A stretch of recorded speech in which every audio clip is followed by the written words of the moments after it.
Hello everyone. बेटा, पिछले video में आपने जब कोई पार्टनर रिटायर होता है उसको किस तरह से पेमेंट दी जाती है उसके बारे में पढ़ा। 3 तरह के केस थे। या तो कैश में दिया जाता है यानी कि बैंक के थ्रू, या फिर उसका सारा पैसा लोन अकाउंट में ट्रांसफ़र कर दिया जाता है, या तीसरा दोनों का कॉम्बिनेशन, कुछ कैश में और कुछ उसके बैंक लोन अकाउंट में ट्रांसफ़र करके। तो इस तरह से आपने वो कॉन्सेप्ट पढ़ा। आज उसी के ऊपर बेस्ड हम एक क्वेश्चन करने जा रहे हैं। इम्पोर्टेंट क्वेश्चन है, देख लेते हैं फिर इसको। बेटा, A, B and C were partners in a firm sharing profits and losses in the proportion to their fixed capitals. तो बेटा रेशो क्या होगी? 5:3:2।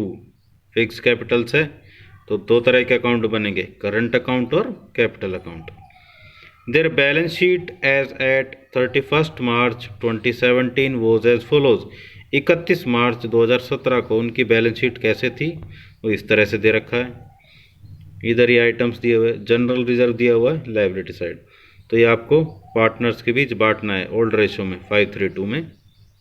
इधर ऐसा कोई आइटम अभी नज़र नहीं आया, लेकिन एक चीज़ नज़र आ रही है थोड़ी सी अलग। जो ए का लोन अकाउंट है असेट साइड, ये बेटा वो लोन होता है जो फर्म ने पार्टनर्स को दिया हुआ है, और अगर इधर होता है लाइबिलिटी साइड तो पार्टनर ने फर्म को दिया है। तो दोनों में डिफरेंस आपको समझ में आ जाना चाहिए, राइट। अब आगे बढ़ लेते हैं। इसके बाद बी का लोन है। ये बी ने लोन दे रखा फर्म को, 11,20,000 टोटल आ जाएगा। बी ने लोन दिया 15,000। लैंड और बिल्डिंग दे रखी है, और प्रॉफिट एंड लॉस अकाउंट ये आपको राइट ऑफ करना पड़ेगा। 31 मार्च 2017 का है, ठीक है, 2,41,000। तो इस तरह से ये टोटल निकल के आ गया। अब इसके बाद हम देख लेते हैं अलग अलग चीज़ें। On the date of above balance sheet यानी 31 मार्च 2017 को C retired from the firm on the following terms. C retire हो गया। अब क्या क्या शर्तें हैं वो लागू हो रही है वो देख लेते हैं। सबसे पहला, goodwill of the firm will be valued at 2 years purchase of the average profits of last 3 years। जो गुडविल की वैल्यूएशन करनी है लास्ट 3 years के एवरेज प्रॉफिट्स के बेसिस पर, और फॉर 2 years परचेज यानी कि 2 साल के लिए। The profits for the year ended 31st March 2015 and March 31st 2016 were ₹4 lakh and ₹3 lakh respectively. यहाँ तो ये 2 साल का ही हुआ बेटा, 2017 का ये रहा 2,41,000। तो ये लॉस है तो ये माइनस में हो जाएगा। तो 3 साल का कंप्लीट हो गया। तीनों को प्लस करेंगे, ये प्लस वो माइनस का, तो डिवाइडेड बाय 3 और उसको 2 से मल्टीप्लाई कर देंगे। Provision for bad debts will be maintained eight 5% on the debtors. जो डेटर्स है वो 5% पर उस पर प्रोविज़न मेंटेन करना है, तो देखेंगे। फिर उसके बाद लैंड और बिल्डिंग की वैल्यू 90,000 से बढ़ रही है तो फ़ायदा हो जाएगा, क्रेडिट साइड पर दिखाओगे। प्लांट और मशीनरी रिड्यूस टू 180 तक। प्लांट और मशीनरी की वैल्यू दे रखी है 2 लाख, तो 20,000 का आपको लॉस हो गया। A agreed to repay his loan, मतलब ए ने क्या कह दिया है कि वो अपना लोन का अमाउंट चुका देगा, ठीक है, कोई दिक्कत नहीं है। The loan repaid by A was to be utilise to pay C. अच्छा, जो ए अमाउंट दे रहा है अपने लोन का, उसका इस्तेमाल सी को चुकाने में किया जाएगा।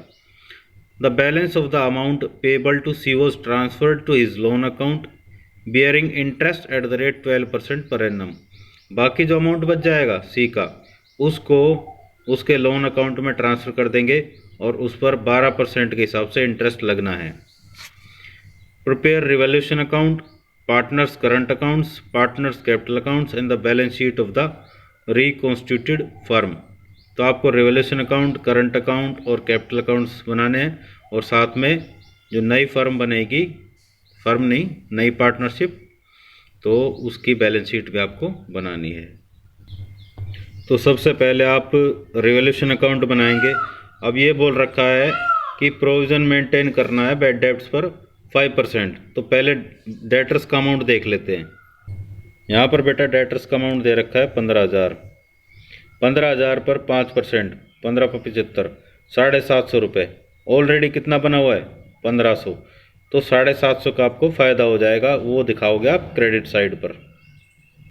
ये 750 आपने क्रेडिट साइड पर दिखा दिया, ठीक है। उसके बाद लैंड और बिल्डिंग की वैल्यू 90,000 से बढ़ गई, ये दिखा दिया इधर, राइट। फिर इसके बाद प्लांट और मशीनरी 2 लाख की थी, 180 का दिखा दिया, तो 20,000 का आपको लॉस हो गया। तो इस तरह से टोटल किया, इधर आ गया 90,750। ये घटाने के बाद 70,750, जो कि आपने 532 में बांट दिया। तो इस तरह से उनके करंट अकाउंट में प्रॉफिट ट्रांसफ़र कर दिया जाएगा, राइट। अब हम देख लेते हैं पार्टनर्स के करंट अकाउंट्स। तो बेटा यहाँ पर कोई बैलेंस तो दिया हुआ नहीं है, लेकिन सबसे पहले तो आप बैलेंस शीट क्लियर करोगे। जैसे यहाँ पर जनरल रिजर्व बांट रखा है, ये 532 में बटेगा, ठीक है। उसके बाद रिवोल्यूशन का जो प्रॉफिट है वो क्रेडिट कर दिया। इसके बाद आप गुडविल की वैल्यूएशन करोगे, वो देख लेते हैं। तो यहाँ पर आप देख रहे बेसिकली ये एवरेज प्रॉफिट निकाला आपने, तो वो 241 तो बैलेंस शीट में दिया हुआ था, क्योंकि 3 साल के एवरेज प्रॉफिट्स बेसिस पर आपको निकालना है। तो 153 आ गया आपका एवरेज प्रॉफिट। उसके बाद 2 ईयर्स परचेज है, तो 3,06,000 गुडविल की जो अमाउंट आ गया, और सी का हिस्सा हो जाएगा, ठीक है। 2/10 से इसको मल्टीप्लाई करेंगे तो 61,200। 61,200 को अब क्योंकि नई रेशो नहीं दे रखी है, तो सी गया तो 532 था, 2 हटा दीजिए, 53 में ये दोनों बांट के देंगे। यानी कि ए के करंट अकाउंट से चार्ज किया जाएगा 38,250, और बी के करंट अकाउंट से चार्ज किया जाएगा 22,950, और सी को मिलेगा 61,200, राइट। अब हम इनके करंट अकाउंट देखते हैं। तो यहाँ पर आपने बेसिकली देखा बेटा कि ये सी का करंट अकाउंट क्रेडिट होगा भाई, ए की वजह से कितना 38,250, और बी की वजह से 22,950। इस एंट्री को सेम हम इधर कर देंगे, क्योंकि इनके करंट अकाउंट डेबिट हो रहे हैं, किसकी वजह से? सी के करंट अकाउंट की वजह से। और ये प्रॉफिट और लॉस एक्चुअल में ये बैलेंस शीट में एसेट साइड दिया हुआ है, वो राइट ऑफ कर दिया है, जो कि 241 था। तो ये इनके करंट अकाउंट में चार्ज किया जाएगा, राइट। तो इस तरह से आपने ये सारी चीज़ें करने के बाद टोटल किया। बेटा ए का डेबिट का बैलेंस ज़्यादा है, क्रेडिट का कम है, तो इसी वजह से बाय बैलेंस सी डी आया है। इसी तरह से बी का, यानी कि इनके करंट अकाउंट का डेबिट बैलेंस है, राइट। लेकिन सी का आया है 42,150। अब यहाँ पर ये बैलेंस सी डी नहीं किया, क्योंकि सी को तो पेमेंट की जाएगी, तो इसको हम कर देंगे सी के कैपिटल अकाउंट में ट्रांसफ़र 42,150 को, राइट।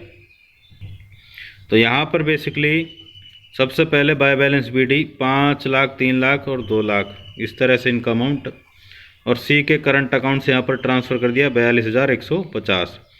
फिर इसके बाद बात आ जाती है, क्योंकि ये कहा था कि ए अपना लोन चुका रहा है और उस अमाउंट को सी को पेमेंट करने में इस्तेमाल किया जाएगा। तो टू बैंक अकाउंट 35,500, टोटल उसका बन रहा था 2,42,150, तो उसमें से 35,500 घटाया तो 2,06,650 आ गया, उसके लोन अकाउंट में ट्रांसफ़र कर दिया जाएगा। तो इससे इनका बैलेंस निकालेंगे, to balance C D 5 lakh और 3 लाख। तो इस तरह से निकाल के ये कैपिटल अकाउंट्स तैयार हो गए। इसके बाद हम देख लेते हैं बैलेंस शीट। तो सबसे पहले हम लायबिलिटी साइड देखते हैं। 5 लाख और 3 लाख की कैपिटल तो है ही बेटा, फिक्स है, कोई दिक्कत नहीं है। सी का लोन अकाउंट का अमाउंट अभी हमने निकाला था। क्रेडिटर्स में कोई फ़र्क नहीं पड़ा, आउटस्टैंडिंग सैलरी में कोई फ़र्क नहीं पड़ा। बी का लोन अकाउंट वो का वो है, तो ये आइटम सारे वो क्यों रह गए, ठीक है। अब इसके बाद हम देख लेते हैं असेट साइड।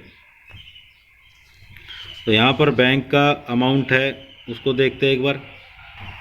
एक सबसे बड़ी बात, क्योंकि बैंक के अमाउंट का इस्तेमाल नहीं किया गया है, सिर्फ क्या है, जो ए ने अमाउंट चुकाया था उसी अमाउंट को सी को दे दिया गया, जो अपने पास था उसको इस्तेमाल नहीं किया गया है।